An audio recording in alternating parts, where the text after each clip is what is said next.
You gotta love your job. You realize it's actually not a job. I wake up every day excited to be here. I'm so excited, and obviously it's not a bed of roses. There's days where it's tough, but I'm just excited to be here, and you gotta have that love and passion about your job, otherwise you become like a grumpy old test giver, and you don't want to be that. The students, they feel that. They're inspired, they want to feel inspired by you, and so I think by coming here and being excited every day, that's really important. You need to be the model for happiness every day and teach your kids to be happy and tell them that they're responsible for their own happiness while they're at school. Around them.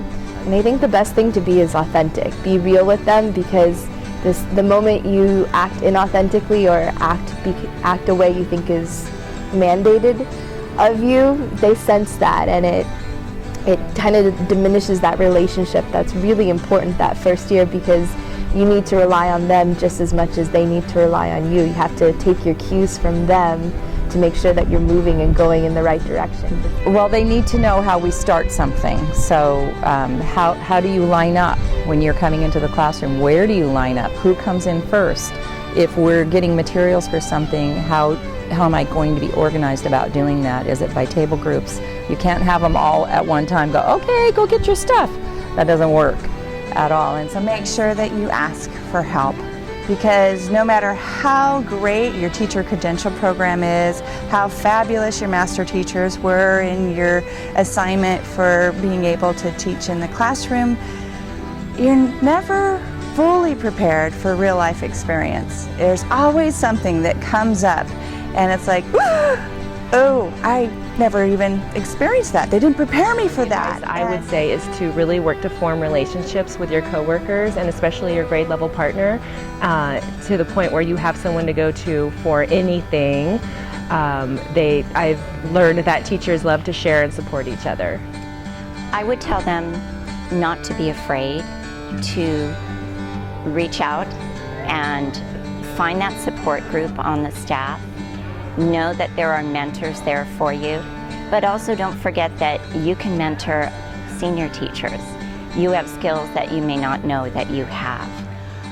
My best advice would be to make really good relationships with your team and your staff and hold on to those relationships, because they'll end up being your long-term friends and your best support.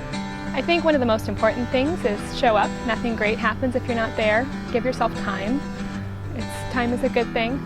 And collaborate with the people around you. Rely on veteran teachers. Be nice to your secretary and your custodian. And definitely rely on your BITSA staff. We have phenomenal women in there who will help make your classroom exactly what you want it to be. The most important things, the three most important things you can do is connect with your students. They need you and you need them. And to connect with your colleagues. It's really important to have a sense of community in your district and at your site. And lastly is to find balance in your life.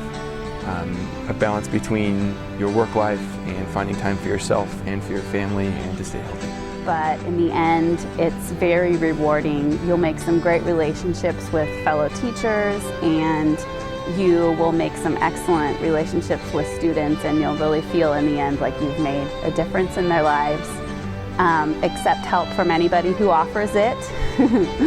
Let everybody know that you're happy to be at school every day. Keep a positive attitude. Just make sure you plan time for yourself, and then as soon as you can get involved in 403B, which is where you can put away extra money for yourself, do that. Because start your tax sheltered annuity. You think you don't have that much money, but even if you can put away $50 a month, it's going to grow. Teachers need to collaborate, and there's no need to reinvent the wheel if your next door neighbor is already doing something great. So collaborate as much as you can, and don't be afraid to ask questions. It's already out there. So look out there, see what resources already exist, and then take it and tweak it for your own classroom and your own students. So the internet and technology is your best friend and will help you, inspire you to see what fits for you and your students in your classroom. This job will take every second that you give to it. So if you're going to stay there day and night, it will take day and night. There's always something else that you can do, always something else to prepare or to plan. And so you have to have a cutting off point where you say, I'm done for today. I'll be back tomorrow. Know when to go home. I think that You spend so much time your first year in the classroom, which you should.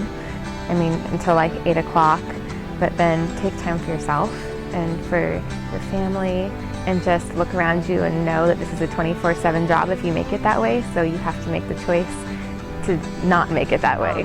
I ended up saying yes when I should have said no. And I think that's a problem that a lot of first years deal with, that they think they always have to say yes. They have to be yes, yes, yes, yes, yes. And there are times when you have to say no and stay true to that. And that's important. So be true to the kids and be true to yourself. And I think that's really what it comes down to.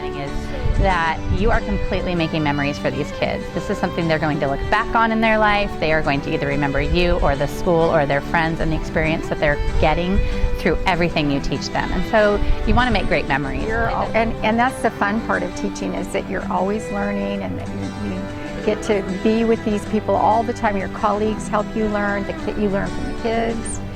So yeah, you're always a learner. It's an exciting profession that way. Teachers' advice is to think bold, make a difference in the lives of your students, and be a part of the community, and that's the Lucia-Mar way. And that's how come these people or new teachers are hired in this district, to make a difference.